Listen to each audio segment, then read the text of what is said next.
Hello and welcome to this episode of the SADF podcast. I'm your host, Taposh Kanti Ball. Today, we delve into a historically rich yet often overlooked topic Muslim women during colonial India and post independence Pakistan.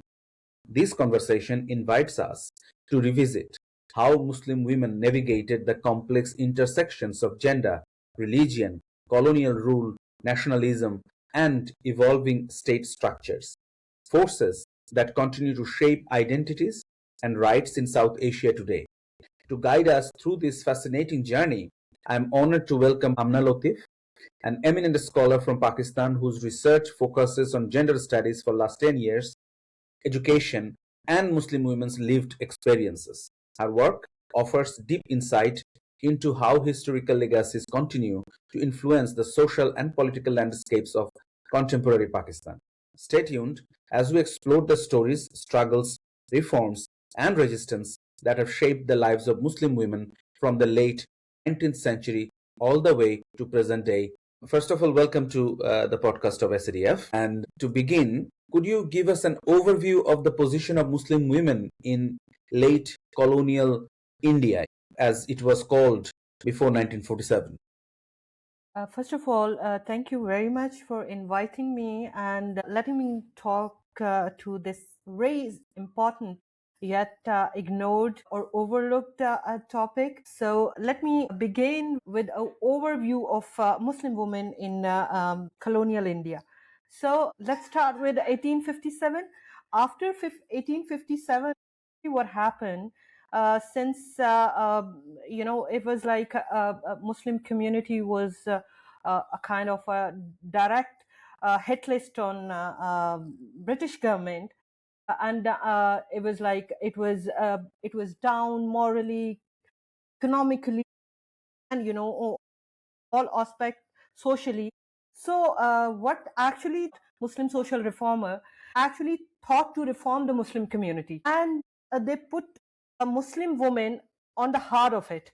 They believe that if we actually reform Muslim women, we will reform the household, and by reforming the household we can improve our situation or standing economically, socially, and uh, Mhm. whatever comes next, interlinked with this social and economic condition.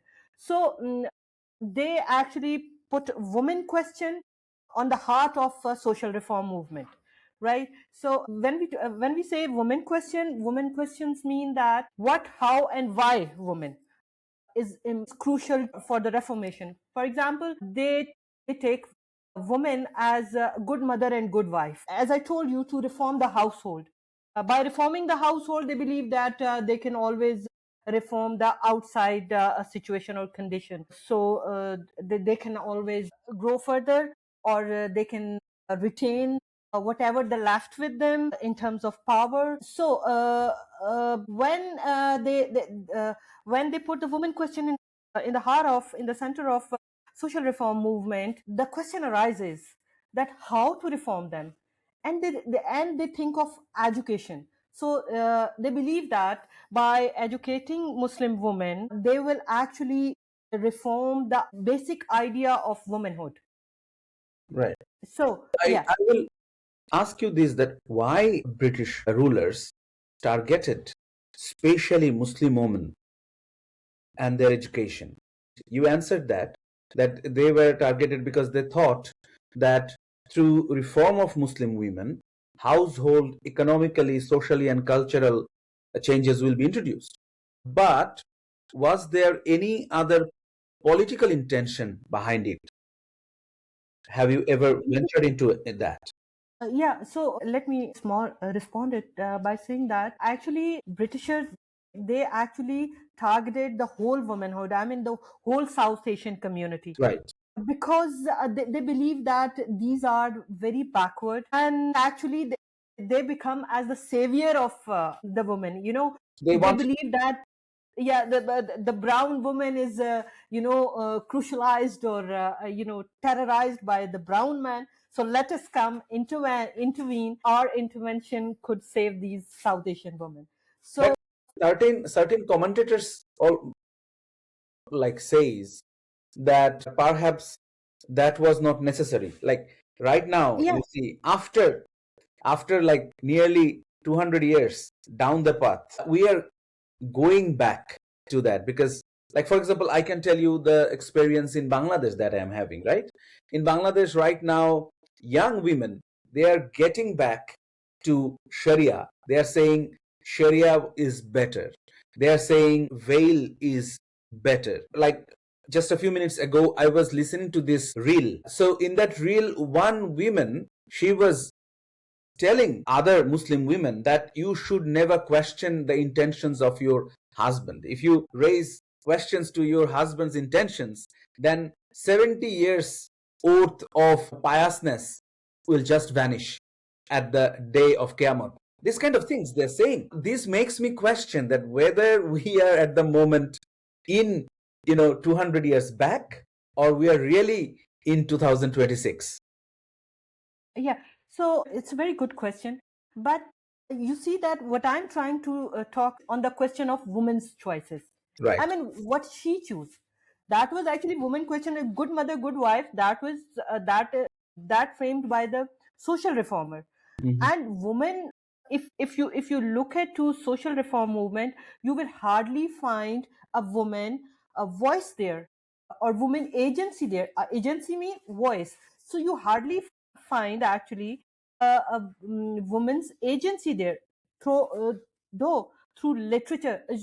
After getting education, so it was a kind of a blessing that that social reformer, they decide to advocate for women education. And after education, they actually try to put their agency, their voice, through their writings. So it's like it's a kind of that woman choice. Was woman wanted to change at that point of time, you know uh, to, and to be very interestingly, Sharia law, which was passed in 1937 with the help of the colonial government, and even the Muslim social reformer, and all that, it was actually not actually the law which empowered Muslim women at that point of time. It was actually a kind of a double sword edge, in a way that restricted. Mhm. Let me talk about, since I am from Lahore, so let me talk about the Punjab region. Actually, what happened, government actually that a customary law would be the law for the community. For example, like for Muslim women, they believe that elsewhere in India, they were the customary law was for the Muslim women, but here in Punjab, they push the Sharia law. Push because of this law, they were actually, I mean, they could not actually, they were not able to claim their inherited property. And it was a kind of it's like a whole sort of a push back to patriarchal voices. So even it was a pushed by social reformer, but it was not that kind of reformed law which actually give women empowerment at that point of time, which was I mean kind of needed at that point of time. So it was actually women's movement which actually highlighted these kind of issues, what actually we want and what we don't want, what actually suit us and what we did not. As I told you, that woman question was all about good woman, good mother, good wife. So because at that point of time, Indians and particularly Hindus, and then Muslims, they were getting English education, they were going abroad, they were becoming the part of the British machinery. So they need a educated wife with whom they can communicate. They can take them to the parties and all that. So actually, it was not woman's her own choice. And let me come back to what you point.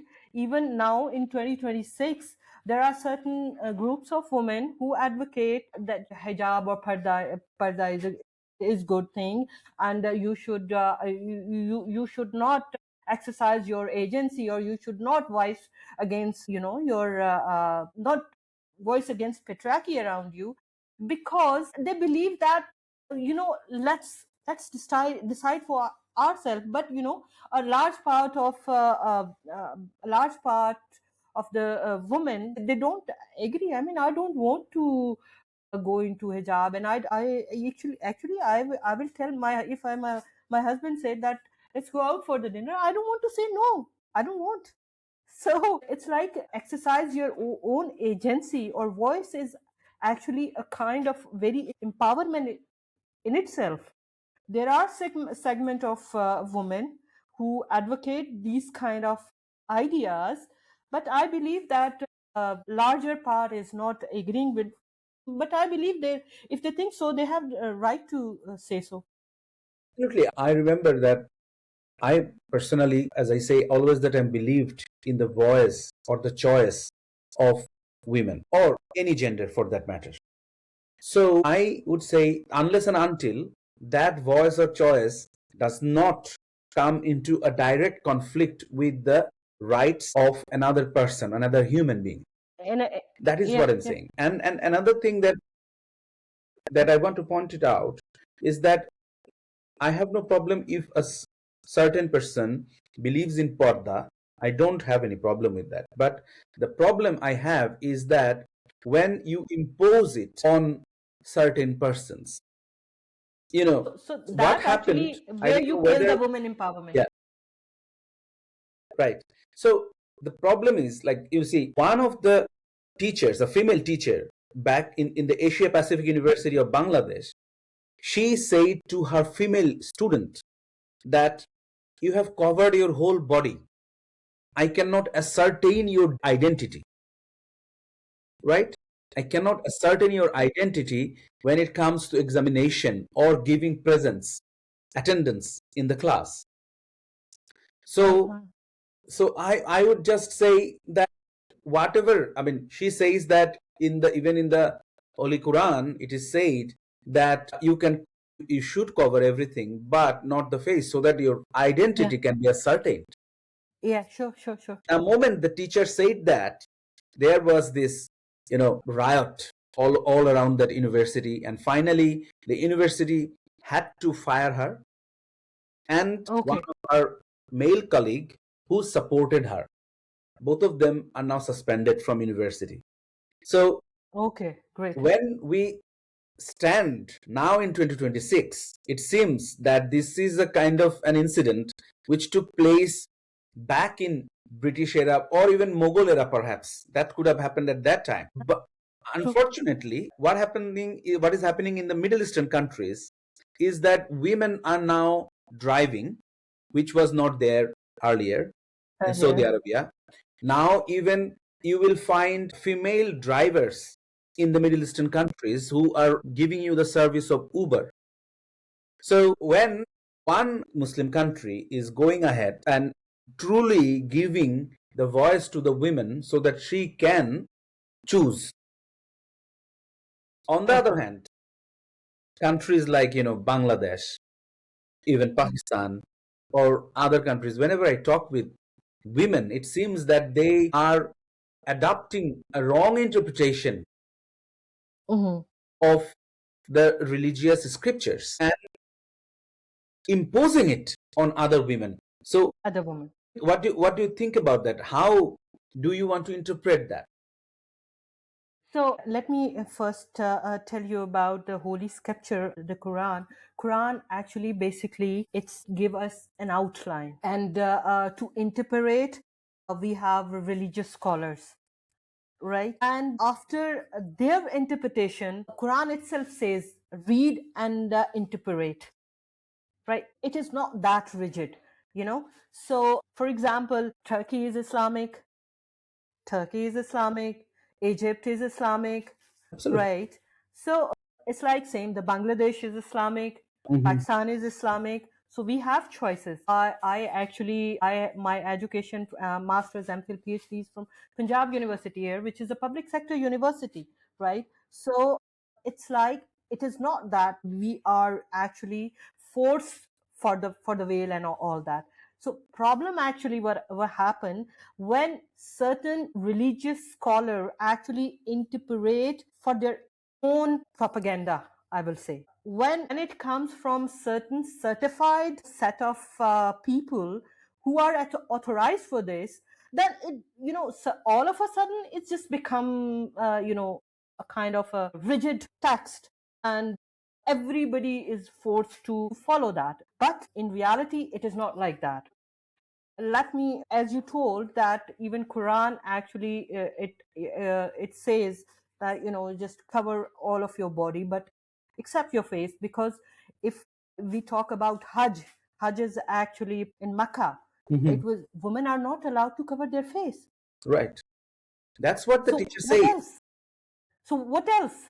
So basically, it is actually a specific interpretation from the specific group of people who actually have their who have their certain propaganda. Actually, it is not in Pakistan. It is actually in Bangladesh even, right? And if so somehow if you look into Turkey, so there was a set of time when they start hijab and everything, but then there was some certain Changes set in of Turkey. scholar people or secular people who actually said, no, no, no, this is not the interpretation, this is the interpretation.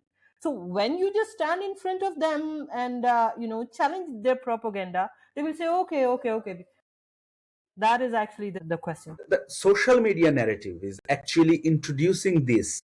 They are Yeah. introducing that if you are Muslim, if you are a woman, and then your agency or your voice should say that I will veil in front of other people. So this is what I understand, because as you said correctly, that I have met, right now I am in an European country, and I have met a lot of Turkish women, and I have found that they don't interpret as people interpret in Pakistan or in Bangladesh. Bangladesh. Even not Iran or Iraqi women, I have met with a lot of them. I have talked with Afghanistan women who are refugee in this country in Europe. I have talked with them and I have seen their trauma, because they were not only being tortured by the patriarch, even the matriarch was sometimes giving the reference and saying that this is your only choice. If you want to exercise your free will, your free choice, then your choice must be for veil. That is how it is getting misinterpreted. How much of this misinterpretation do you think is because of this, British era policy? How much? So, with this point, we come into a point where we actually, gender scholar or historian, call it internal patriarchy. Internal patriarchy. Can you hear me? Hmm. Yeah. So internal patriarchy. Internal patriarchy means when a woman is actually trained or forced to thought that without a man she is incomplete. You know, in terms of son, in terms of brother, in terms of Father husband, and father. father and husband. So this is actually internal patriarchy. Right. So again, this is actually a quite a cultural thing. And Is it let me cultural? respond. Yeah, yeah, yeah. It Okay. is culture. It's South Asian culture. To have a son is very important. To have a brother is very important. Or to I mean, I to found this in the Middle Eastern society as well. Over there as yeah, well, this is important. yeah. Only if, but when you go to in the ethnic societies, ethnic groups, Hmm. like if you go to the hill tracts of Bangladesh, you will find Garo community, Chakma community. They are matriarch. They are matriarchs. Okay. Okay. So true, true. Even in Garo community, if you get married, then the husband goes to the wife's home, not vice versa. Great. Lovely. I'm happy to hear that. But, with this internal patriarchy, which is actually inside the woman, actually, the outer patriarchy, the real patriarchy, actually get the fuel from it. Mhm. Yeah. So that is the reason it actually prosper, and it's just translated in so many different situation around us. As far as like British are concerned, or colonial government, actually at that point of time, if you see that they were a Victorian era, So Victorian, in that point of time, even in England, women were the women have a very restricted right, and they were again like they were a good wife and good mothers and all that. They were actually a kind of they were forced to live inside the home to make Yeah, home absolutely. a Yeah. better place for If man. you read the novels of Jane Austen, you will Yeah, your picture yeah, is yeah, just yeah, such a present yeah. So situation was not different. So it situation. was not actually nothing to do with the colonial government. It is actually more a cultural, social mindset, which was actually prevailing at that point of time.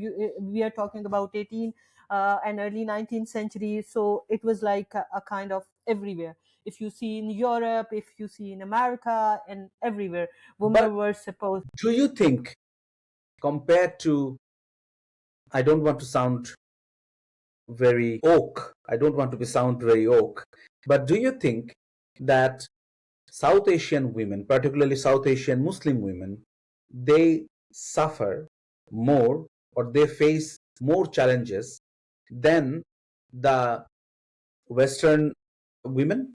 Do you think that way? Yeah, surely, surely. And the main component of that suffering is the religious part. So again, it was like, again, as I said, that every ordinary education, first of all, education was not kind of that common. So they could not interpret the Holy Scripture and all that. They could not find the right answer for their questions, for everyday questions, right? So unavailability of that kind of regular interpretation. So it actually happened. Why? Because Muslim women have to actually depend on their male counterpart, brother, father, son, and all that. And obviously they have, how could they interpret something which actually go against them? For a very long period of time, women were not allowed to use their own name. They used their son's name, or even, first Urdu novel that was back in 1898. It was written by a woman, Rashidun Nisa, but she used her son's name, mother of Okay, this, mother of this. Yeah, yeah, so that, it was a that very, yeah, it was after a very long time when Muhammadi Begum, the editor of Tehzeeb e Niswa, she used her name on the editorship. Though Maulvi Mumtaz Ali, the founder of Tehzeeb e Niswa and the husband of Muhammad Bey, he was a very progressive, uh, advocate of women rights. If you just go through her book Hakuk Niswa, it says that woman and man has the equal intellectual faculty. Man is not superior to a woman because he is holding more power. If you we take this example, so it was, we can always say that the donkey and the horse is more powerful than a man, because he can lift more weight and all that. So unless or until 1898, when Ali wrote Hakuk Niswa, there was no specific text which advocate Muslim women. And to be very interestingly, let me tell, actually, this Mumtaz Ali, he was a close associate to Sir Sayyid Ahmad Khan, right? And when he complete this book, Hakuk Niswa, he went to Sir Sayyid Ahmad Khan and said, just please go through. I have wrote this, and I actually wrote with the interpretation of Quranic verses. So I refer to that, I interpret, and then I explain these are the right which actually Quran has given to a woman. But then the Sir Syed, he just look at the manuscript and said that, what you want? British have taken everything from us, and what you want now? They take our women from us as well. So they just tore it into pieces and throw it away. So actually, even this is something actually embedded in our culture. It is nothing to do with the British and all that. So it was actually the women who, through women movement and through their literature, again they advocated their rights, and they try to win. But the turning point arrived when actually nationalist and freedom movement started. Mhm. You know, and with that opportunity, they actually push for their rights and make them accept some certain mobility. Otherwise, women were not allowed to move freely. So in this movement of you call it freedom movement or you call it nationalist movement, they said that if we leave behind women, then how can we win for this? So actually, in this context, you can say that British government, colonial government, actually gave up a very good push for the Muslim women or South Asian women's right. So and beside this, actually, they were quite supportive for the women education, both for Hindu women and for the Muslim women. There were a missionary school all around India, in Calcutta, and you can find everywhere. We have convent Jesus and Mary here close to my house. So it's like it's all set of push which actually happened because of colonial government. But Yeah. do you, I will get back to this question because we are getting towards the end of our conversation. But do you think that what you said, that from the women perspective, there was, on the one hand, you were saying that the British policy was to empower women, whereas the culture was against it. And you just said about internal and outer patriarchy, right? True, So true. That's true. do you think that after so many days down the lane, who actually own this battle of whether British policy did any good, whether it is the internal and outer patriarchal culture that took the edge? Obviously, the last question would be that how do you want us to confront this internal and outer patriarchy in 2026? What are your recommendations? Okay. So first of all, let's talk about that.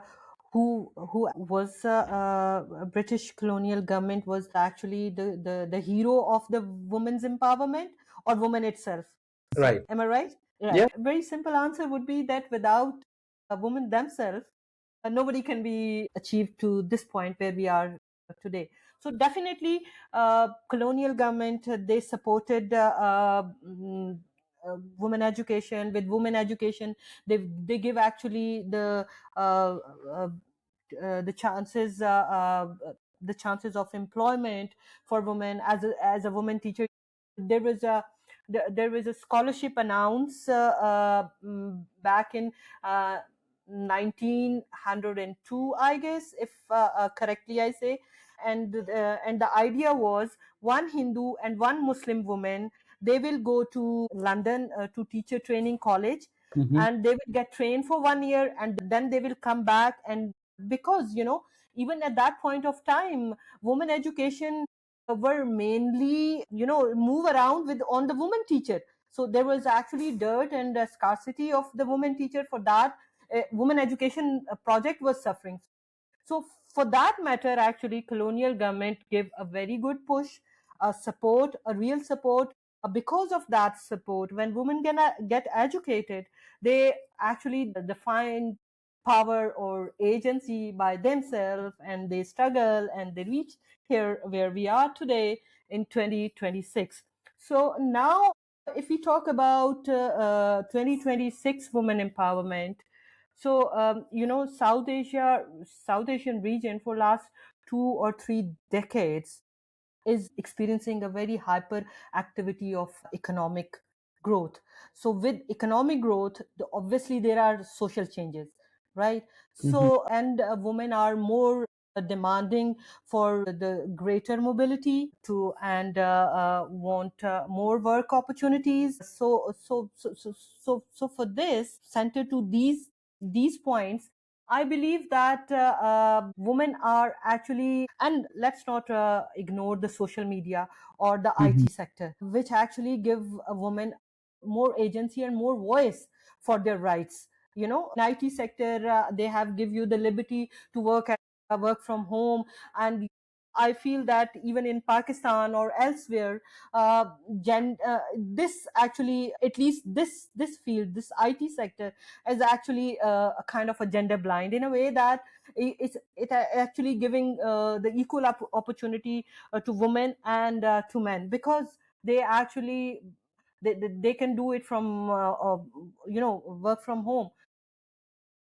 uh, in 2026, actually, though we reach at the point where our mobility is acknowledged, and a government are actually making such policies for women so to support their greater mobility, but we need actually to secure, to safeguard our mobility from from the section who actually push us back to, again, 17th century, where they use women for their own propaganda. As you told me that there was a teacher in the university level who just advocate for a kind of a wailing, or a kind of a what you say, that she preached that you have to submit to patriarchy, your father, your husband, your son, and all that. So we need to secure, we need to safeguard our this mobility, which we actually achieve after, say, about 150 years struggle. I thank you very much. As you said, you have rightly said about education, about social media being gender blind on certain points. But again, I have my reservations on social media because it is being used to impose one's opinion to another in a very wrong way. So that we have there. But we will stop our discussion today here. Thanks a lot for joining Thank us. you very much. Thank Thank you. you very much. Thank to you Thank you, for joining us on this insightful journey to history, identity, thank and you, gender. A warm thank thank you you very much. to Amna Latif for bringing such nuance and depth to our understanding of Muslim women's experiences during colonial India and post independence Pakistan. As we have heard today, these histories are not distant. They continue to shape contemporary debates on women's rights, education, and social reform in South Asia. Understanding the past is crucial for envisioning a more equal and just future. If you enjoyed this episode, please subscribe, share, and follow our upcoming conversations on minority rights, peace building, and social transformation across the region. I'm your host, Taposh Kanti Ball. Thank you for listening and see you in the next episode.